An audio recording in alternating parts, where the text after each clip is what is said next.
Joining me now, Republican Arizona Congressman Trent Franks, chair of the Missile Defense Caucus. Good to see you this morning, sir. Thank you. Let's talk first about Guam, because what they've said is that within weeks they will have a plan that will envelop a ring of fire around Guam. What are our capabilities, as best you can tell us, with regard to that specific threat? Well, you know, we have a THAAD battery there at Guam, which is the terminal system that allows us to engage an enemy missile coming in on its terminal phase. And if it doesn't work, of course, then the missile lands. But the reality is that North Korea has multiple opportunities there to attack Guam if they wanted to. They have the missile capability, and of course, you know, there's been recent reports about their potential ability to attach nuclear weapons to those missiles. Okay, so let's talk about the defense systems that we do have in place. It's something you fought for the funding. How well equipped are we, in your estimation, with regard to this threat to the mainland as well? Well, we have what's called our GMD system in the mainland. That's ground-based mid-course, and it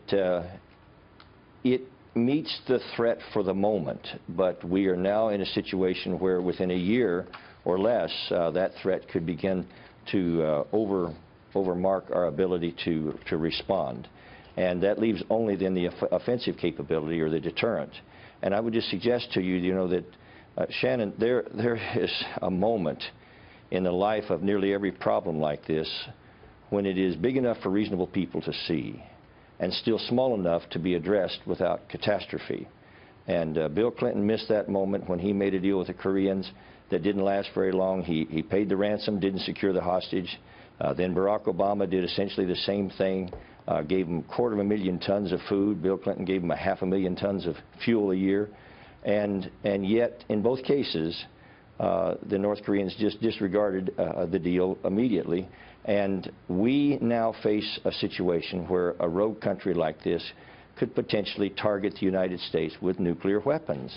And then the Obama administration turns around and makes a deal with Iran that's essentially the same kind of deal that puts Iran on a legal trajectory to gain nuclear weapons. This, the most prolific sponsor of terrorism in the world.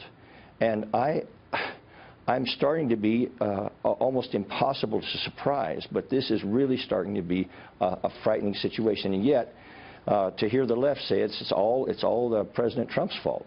And Mr. Trump is taking a different tack, and I believe that hopefully we can get through this without some sort of military action. I just don't know if that's going to be possible. I should note that the Defense Missile Caucus that you're a part of is bipartisan, and I would imagine there is a lot of unity with respect to the threat, maybe not the way the president's handling it, but with the threat as it exists to the U.S. You mentioned there a moment in time with these serious problems where you come to a certain realization there may be a point for turning back. Are we past that moment with North Korea or Iran, or do you think there is some diplomatic or non-military solution that would work? Well, I think there are still some possibilities, especially if we can get an adamant support from China to begin to really put the kind of pressure necessary to make it clear to this regime that if they continue, that they're going to be so isolated economically and otherwise that they can't continue as a regime.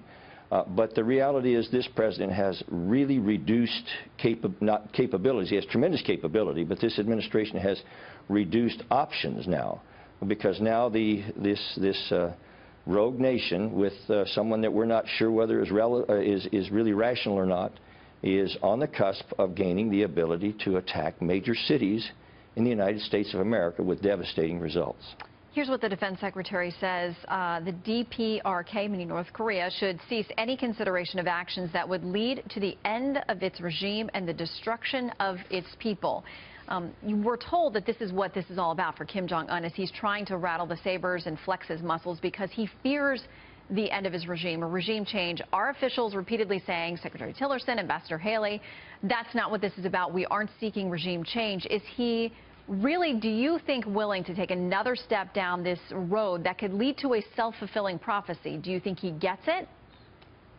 Well, I hope so. You know, and I don't mean to continue to consider just the past references, but he has observed over time two American presidents, Mr. Obama and Mr. Clinton, finally cave and do what they wanted and not really put any permanent restrictions on them. So he hopes this administration will do the same. I think he's dead wrong. And what frightens me is that while we have some pressure on this regime because it wants to maintain its existence more than anything else, we're now seeing a situation where, again, Iran, which has an ideology that's different. It's not so much about protecting their regime. It's about this ideology that would kill their own children in many cases to kill ours. And that puts us in a very frightening situation. And ultimately, we need to keep in mind that if North Korea has nuclear weapons, and they do, it's a very easy thing then for Iran to just obtain them if North Korea should choose to supply them. And that, with Iran's missile capability, represents a very grave threat, one that might put your children and mine in the shadow of nuclear terrorism. Yeah, far beyond the regions where they are. We're talking about a worldwide threat. Congressman Yes, Frank, it's always good to see you.